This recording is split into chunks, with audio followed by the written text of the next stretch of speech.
What's good, Internet? My name is Attack Slug, and welcome back to my Let's Play of WWE 2K18, my career mode. Yesterday, took a vote on who should be my tag team partner, and the winner, as of 10:30 a.m. this morning, by an overwhelming 53%, is one Randall Keith Orton. So let's go talk to Randy and make him our tag team partner. Congratulations, Viper. You are the one who won this poll. Sup?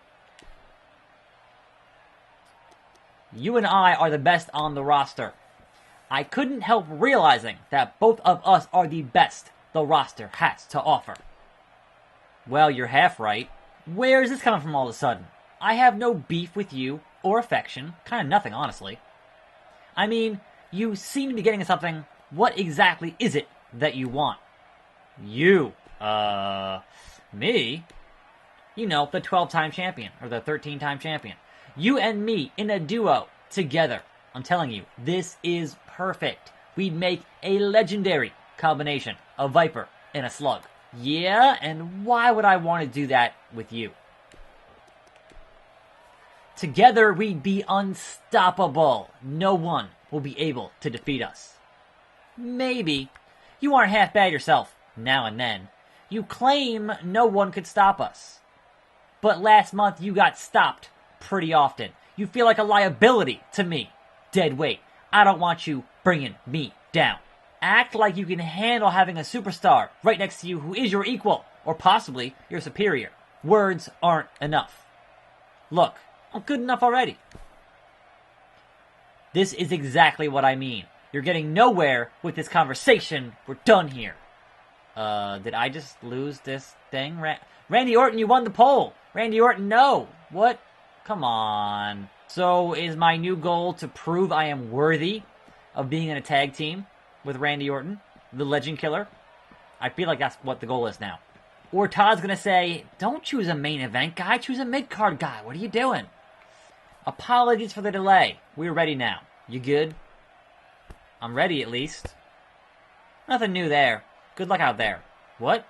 Now I'm not gonna get hype. I'm gonna stay hype. So, perhaps if I obliterate Mojo Rawley, then Randy Orton will be my partner. But also, nothing came from anything that happened yesterday, which there was no wrestling, all story, but nothing came of that at all. So, anyway, it's Thursday here on the show, and I can finally sit here and have a match here and discuss my various thoughts on Raw and SmackDown this week. But before that, the one news bit. Triple H, we knew Triple H was going to have some shows, some matches, over in the UK tour this week. But, surprise, surprise, he joined the Shield. I'm like, that totally flies in the face of all the previous storyline stuff. Like, completely. But they're house shows. And house shows, as we know, house shows aren't canon, so kind of not that big of a deal. But contextually, really funny, considering the whole thing with the Shield and Triple H and the Authority and all the beef involved there. And, I don't know, that's kind of hilarious to me. So, anyway, Mojo Rawley. So a handful of things from Raw. Number one being, man, you can really notice when there is a corporate mandate to repeat a phrase over and over again. Because how many times on both Raw and SmackDown did they say the words, the only time of the year where Raw and SmackDown go head-to-head. Head-to-head, head-to-head, head-to-head. The only time of the year. They said it over and over and over again. Which I guess is funny when that's only true on... That's only true on matches that involve pinfalls. Because there is one other time of the year where Raw and SmackDown go head-to-head. It's called the Royal Rumble. And yeah, we're just gonna not mention that. So I'm like, yeah, they go head-to-head in matches that have pinfalls. But the Rumble is coming up pretty soon here. And they go head-to-head there too. So anyway. Also, Booker T is fantastic. There was a part right there where Booker T and Corey Graves were getting into it again about about Daniel Bryan being in the building, and Booker just goes off on Corey Graves, and just as Cole is talking, Booker's just staring death at Corey Graves, and like it makes you believe that Booker has legitimate beef and was legit angry at Corey Graves. Now, obviously, he wasn't. He was acting, but it looked real. And that is what you want from wrestling. That is what Otunga could not do, because he's Otunga. Whereas Booker T is an old school guy and totally made it look believable. And that is what I like about wrestling. So, that's good stuff. I thought it was funny that they had Daniel Bryan take a bump off camera, which, you know, because they refused to ever let him get back in a ring or have a bump on camera. So that was like, alright, yeah, you found a way around that limitation. Like, they wouldn't even let Daniel Bryan, or they wouldn't let the Bellas have footage of Bryan showing Brie how to work better, or how to, you know, like, bump in their ring. They wouldn't let him even show that, because, no, we can't have that. Lawsuits. So there is that bit of weirdness, but that was kind of funny. But SmackDown, though. Tom Phillips, back from assignment. Are they ever going to tell us what the assignment was? Like, maybe? Never? Who knows? What was that assignment, Tom? We need to know. Boom! Discus clothesline. Out of nowhere. That discus clothesline out of nowhere. Yeah, if I can't beat Mojo Rawley here, then why would Randy ever want to be in a tag team with me? That's a good point. It's a really good point. Alright, so, and then a comeback, because Mojo, guess what? We ain't done here, Mr. Mojo. You're gonna get hit with everything twice. Twice! And then I'll put you away in a convincing fashion. Now, you hit that wake-up taunt. You hit that clothesline again, Mojo. Again. And a charged finisher again. Because that's what we do. So, SmackDown. There was a small character moment on SmackDown that I liked a whole lot. So, about a month ago, there was a backstage... It was when Rusev beat Randy Orton in like 9 seconds. And he goes to the back, and Renee Young asks him if he's elated. And he goes, what does that mean? And then goes on with the rest of his, you know, deal with the backstage interview, right? Fast forward to Tuesday on SmackDown, and Rusev is working the word elated into his vocabulary, like twice on that show. It's just a little bit of character work that is just going to go over the head of most people who aren't actually paying attention. But if you are paying attention, they're rewarding you for paying attention, which I always appreciate in wrestling. Alright, Mojo, we're going to show you why... Wait, which direction are you at? Mojo, where you at? You know, over here? I'm going to show Randy Orton why I deserve... No, he's over there, alright. I couldn't even see his body. I'm going to show Randy Orton why I deserve to be in a tag team with him by showing the traits that Vince McMahon so truly desires, and that is ruthless aggression here on this show. So, Mojo, get your angle slam. And then I'm winded here a little bit. Move Thief. Move Thief. No, it didn't work. Yeah, it did. Okay. Move Thief. Good times. And then I taunt. Elsewhere on SmackDown, I feel like the New Day were the only ones who actually cared about the Halloween thing. And actually, going back to Raw for a second, the Halloween, the trick-or-treat fight, I think it was better last year, better being a subjective thing.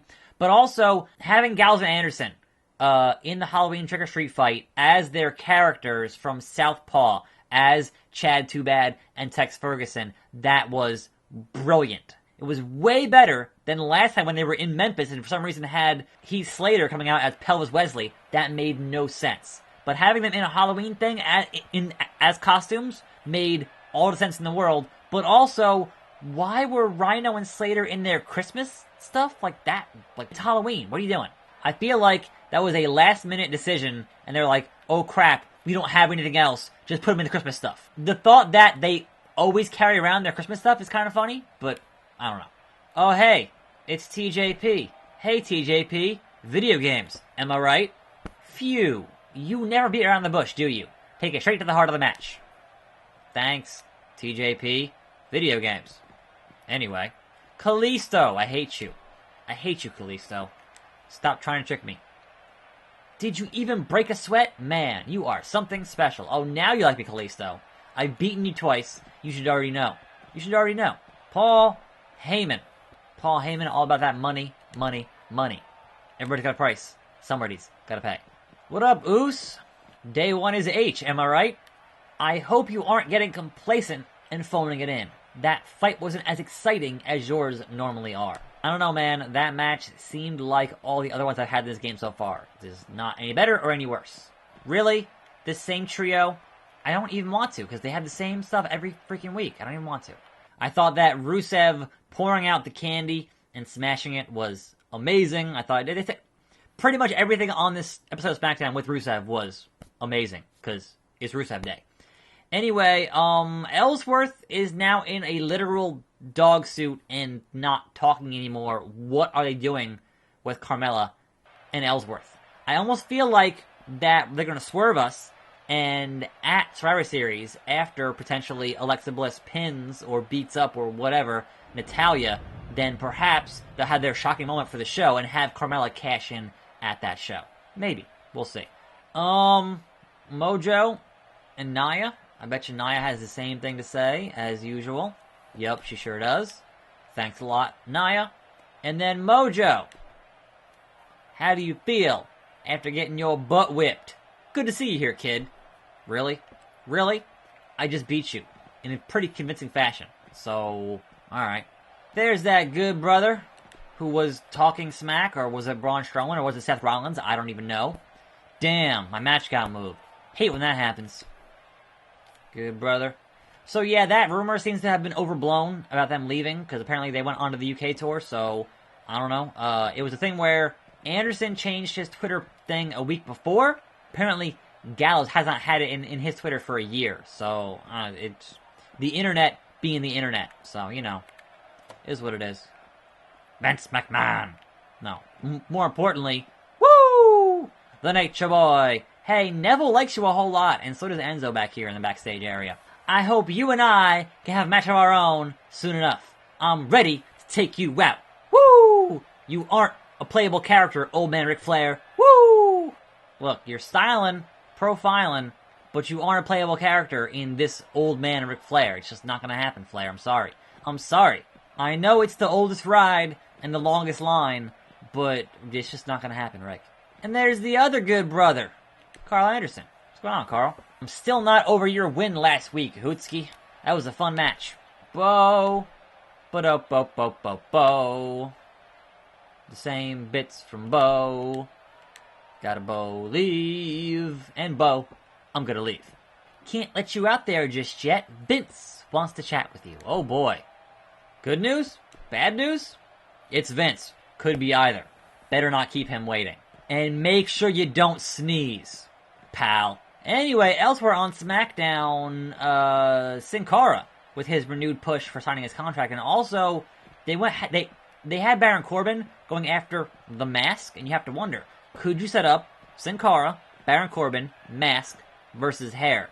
Because Baron Corbin's hair situation is not getting any better, so having him lose to Sin Cara and lose his hair could be a good step for Baron Corbin.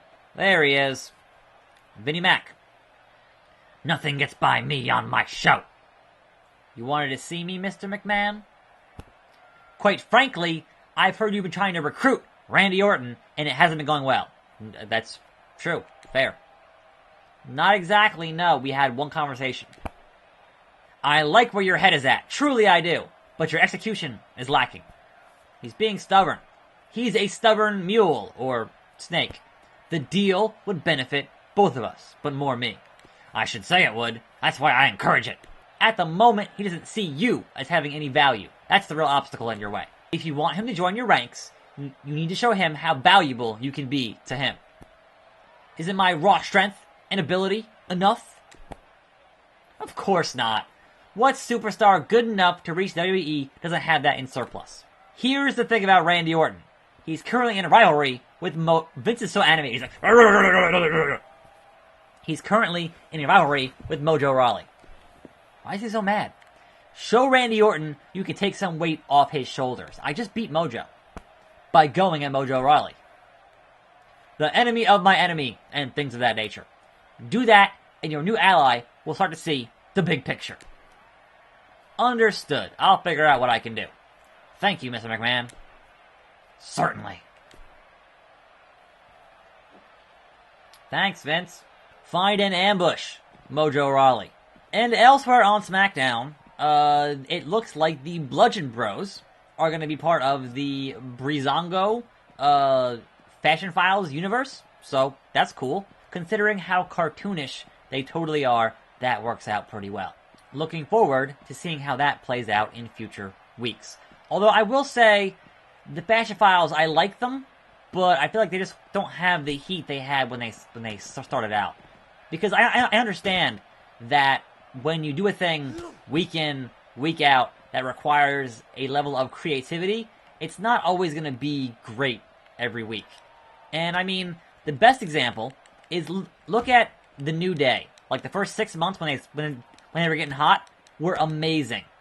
And then eventually you ended up with stuff like The Old Day and Sonny Boy, and it was just, wow, rough. And they still put out good stuff with the New Day, but that first 6 months was so amazing. Even when they brought up Enzo and Cass, that first 6 months was like so good, and then you could tell it started just to fall flat because they were running out of material. So I think the stuff with Breezango is great, but eventually you just start having to do it every week, week in, week out, and they've taken weeks off, but it just starts to run out at a certain point. Anyway, let us focus on dealing with Mr. Mojo. I've got bad luck with Cesaro in these backstage segments, so can I take out Mojo? Boom. Alright, Mojo. How about I get you up, and I steal your finisher on the outside again. Face right into the concrete. That's solid steel concrete. Now, there is a chair here, I believe, right around this. Where'd the chair go? Really? There it is. Got that chair. And then we go to work. We go to town here on Mojo. Taking care of Mojo for Randy Orton. Not that Mojo Rawley is going to pose any threat to Randy Orton, of all people. The 13-time world champion. But, you know, you do what you can do. Wake up taunt. Into. Oh, a reversal. A reversal. What are you doing? He's like just walking into me for some reason. Great. Great. How about some punches? How about a backslide neck breaker thing? And then another wake up taunt. Because why not? I mean, I'm winning here pretty convincingly. I'm hitting triangle. It's not working. There it is. I'm like, what's going on here? Angle slam onto the concrete. And again, charged finisher. Can I hit that? Attitude adjustment. I haven't won yet? Really? Really? You've got no health, Mojo. You've got no health. Just let me win. Seriously. What's it going to take, Mojo? What's it going to take? This is a 3.5-star beatdown, if you will. 3.5-star beatdown. I still have green in my health. So, angle slam onto the chair! That's it. That finished it off. And that, hopefully, will prove to Randy that I am worth being in a tag team with. You unlocked Comedy Man, level 3. And that will wrap things up for today. Tomorrow, I will talk to the last kicker, Becky Lynch. Thanks for watching. I'm Attack Slug. More videos every day. See you next time, right here on this channel. And I'm out.